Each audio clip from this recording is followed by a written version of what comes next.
Bueno, muy buenos días, de nuevo estoy con ustedes para este segundo video del módulo de riesgo cardiovascular y hoy vamos a hablar de cómo calcular el riesgo cardiovascular.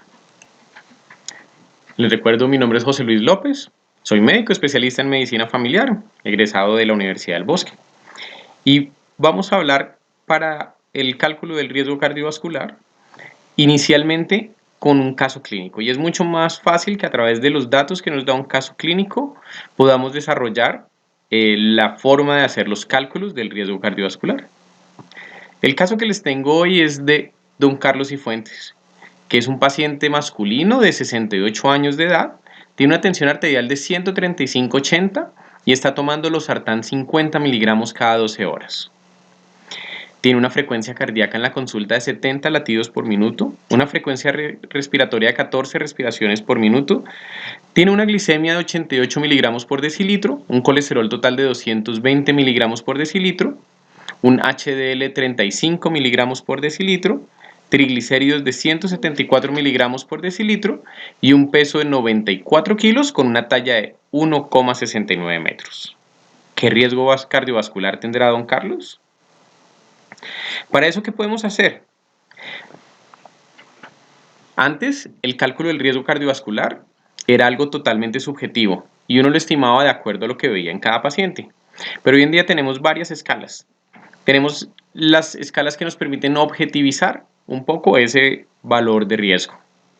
En primer lugar, voy a hablarles de Framingham, que es la escala que originó estos cálculos y que, acuérdense que es un estudio que nos cambió por completo la perspectiva del estudio del riesgo cardiovascular.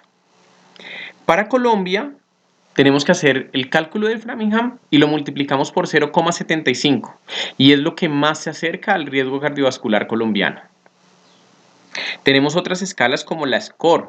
La SCORE es la escala de la Sociedad Europea de Cardiología y tenemos la escala de la AHA con el Colegio Americano de Cardiología, que es bastante reciente, y entre todas estas vamos a ver que hay algunas diferencias para que nosotros decidamos cuál utilizamos, pero lo ideal es que siempre utilicemos una escala. El utilizar una escala tiene la ventaja que en algunos pacientes que uno ve que tienen un riesgo total relativamente bajo, pacientes jóvenes, sin demasiadas comorbilidades, a veces los valores que nos arrojan por su tensión o por su dislipidemia nos van a generar un riesgo cardiovascular elevado cuando hacemos estas escalas.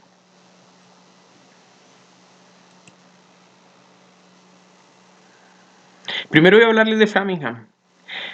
Framingham, recuerden que es un estudio, comenzó desde 1948 y cada vez ha venido haciendo cohortes para mejorar esta capacidad de identificarnos algunos riesgos y demostrarnos los efectos cardiovasculares de una población específica de cohorte en relación a este pueblo de Framingham. La escala de Framingham tiene unos datos muy sencillos y es la edad, el sexo, si hay tabaquismo o no, y definimos tabaquismo como haberse fumado al menos un cigarrillo en el último año. El valor de colesterol total, el valor de HDL, el valor de tensión arterial sistólica y si está tomando o no medicamentos para esa tensión arterial. Con estos datos ingresamos en cualquiera de las tablas de cálculo que hay de Framingham y al darle el resultado nos va a arrojar un riesgo para que ocurra un evento cardiovascular. Para el caso de Colombia lo que hacemos es que cogemos ese valor y lo multiplicamos por 0,75. Otra escala que tenemos es la SCORE, que es la escala de la Sociedad Europea de Cardiología. El SCORE funciona de manera visual. Entonces lo que hacemos cuando ustedes tienen una tabla de SCORE, hay dos tablas, una de alto riesgo y una de bajo riesgo. Para nuestra población colombiana en general, hemos utilizado con mayor frecuencia la de alto riesgo por las características poblacionales que tenemos en algunas zonas. ¿Y qué hacemos con esta escala? Esta escala nos muestra, primero calificamos si es mujer o si es hombre. Después nos vamos a los grupos de edad Y después de tener los grupos de edad, vemos si es fumador o no fumador. Después de estar en un grupo de fumador o no fumador, vemos aquí está en milimoles por litro, tenemos la equivalencia aquí en miligramos por decilitro para calcular qué colesterol tiene y de acuerdo a eso haya uno un riesgo. Entonces, para un paciente, por ejemplo, de 65 años o más, que sea hombre con tabaquismo y un colesterol elevado por encima de 300 el colesterol total, vemos que tiene un riesgo de un evento coronario en los siguientes 10 años o de un riesgo cardiovascular fatal en los siguientes 10 años del 47%. Y aquí miren lo importante de intervenir en el riesgo cardiovascular y si solo a ese paciente logramos que deje de fumar, miren cómo su riesgo disminuye a un 26%. Pero si además en este caso a este paciente logramos disminuirle su valor de colesterol a valores normales, miren cómo nos baja su riesgo del 47% que teníamos inicialmente al 14%. Adicionalmente, si a este paciente le controlamos su tensión arterial, miren cómo el riesgo nos baja al 4%. Muy importante estos ajustes para que evidenciemos cómo podemos corregir el riesgo cardiovascular.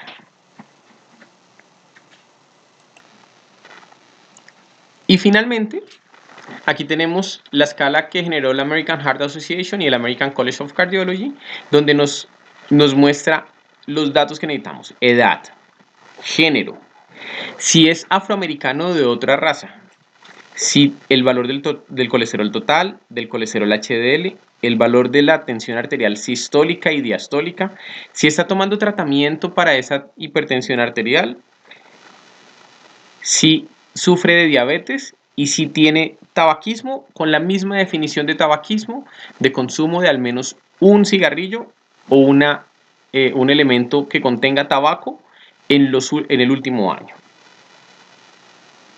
Hacemos el cálculo, cuando le damos calcular en las mismas páginas que ustedes van a encontrar en la ruta, ahí van a poder tener acceso directo a las calculadoras de riesgo y simplemente con eso pueden generar y evaluar el riesgo. Me gustaría que el paciente que estamos dando de ejemplo calculen el riesgo y en uno de los procesos de evaluación más adelante vamos a tenerlo en cuenta. ¿Qué hacemos una vez hemos calculado ese riesgo? Con ese riesgo tenemos que evaluar si por sí solo estamos en un riesgo muy alto, moderado, bajo, como habla la Sociedad Europea de Cardiología, donde nos califica que un riesgo muy alto es aquel paciente que tiene una enfermedad cardiovascular clínica documentada inequívocamente por una imagen. Es decir, el paciente que le hicimos un cateterismo y nos mostró que su arteria estaba tapada. El paciente que le hicimos un Doppler carotidio y nos muestra que tiene una franca placa a nivel carotidio, que le hacemos un Doppler de miembros inferiores arterial y nos muestra que ese paciente tiene como tal una enfermedad arterial periférica con un compromiso, que tiene un aneurisma aórtico, que hizo un evento cerebrovascular y lo estamos viendo en una imagen o en la clínica claramente, sin duda de documentar eso. El otro paciente que está clasificado con riesgo muy alto según la Sociedad Europea de Cardiología es el paciente con diabetes mellitus y que tiene un daño en el órgano blanco. Por ejemplo, puede ser una proteinuria, un evento coronario también que nos muestra daño de órgano blanco, una enfermedad arterial claramente identificada o que tiene un factor de riesgo mayor como son tabaquismo o hipercolesterolemia importante. Cuando hablamos de hipercolesterolemia importante es mayor de 300 o una hipertensión significativa mayor a 180, 110, o sea, una hipertensión grado 3 o según la escala que lo hablemos. Cuando revisemos hipertensión vamos a revisar qué quiere decir una hipertensión significativa. Que tenga una enfermedad renal grave, y cuando hablamos de enfermedad renal grave es con una depuración de creatinina, una tasa de filtración glomerular menor a 30 milímetros por minuto. Y la otra posibilidad es que tengamos una estimación por el score de más del 10% de riesgo. Los de riesgo alto son los pacientes que tienen factores de riesgo aislados muy elevados. Por ejemplo, el paciente que hablamos con un colesterol superior a 300 miligramos por decilitro o una tensión arterial mayor a 180, 110 milímetros de mercurio. Todo el resto de pacientes con diabetes mellitus, exceptuando los de diabetes mellitus tipo 1 sin factores de riesgo. Los pacientes con enfermedad renal crónica moderada, es decir, que su depuración de creatinina está entre 30 y 60. y aquellos pacientes con una estimación del score entre 5 y 10%. Los de riesgo moderado son los que tienen el score entre el 1 y el 5%, y el de riesgo bajo el que tiene el score menor al 1%.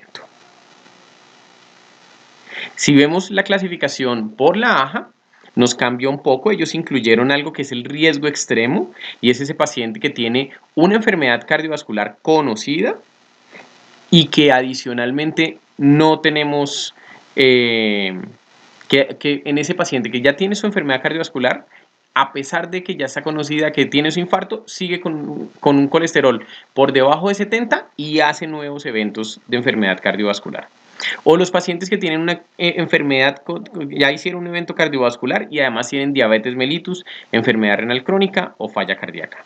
O los que tuvieron una enfermedad cardiovascular prematura, es decir, los hombres antes de los 55 años o las mujeres antes de los 65 años. Los de riesgo muy alto son los pacientes con un evento cardiovascular previo, como un infarto, un agudo de miocardio o una enfermedad venosa vascular periférica, o tienen un riesgo cardiovascular a 10 años mayor del 20%, o tienen diabetes mellitus o enfermedad renal crónica estadio 3 o 4 más un factor de riesgo cardiovascular o con falla cardíaca. Cualquiera de esos pacientes también entran en riesgo muy alto. Los de riesgo alto son los que tienen más de 2 factores de riesgo y un riesgo cardiovascular calculado 10 años entre el 10 y el 20%, con diabetes mellitus sin daño de órgano blanco o con enfermedad renal crónica 3-4 sin otros factores de riesgo. El de riesgo moderado es 1 a 2 factores de riesgo o con riesgo cardiovascular menor al 10%. ¿Sí? Deben cumplir aquí en este caso el riesgo cardiovascular menor al 10% y el factor de riesgo, y para que los de riesgo bajo sean específicamente los que no tienen factores de riesgo, además de que tienen un riesgo cardiovascular menor de 10%. Bueno, y con esto podemos ver cómo identificarlo, cómo calcularlo y cómo clasificarlo. Muchas gracias.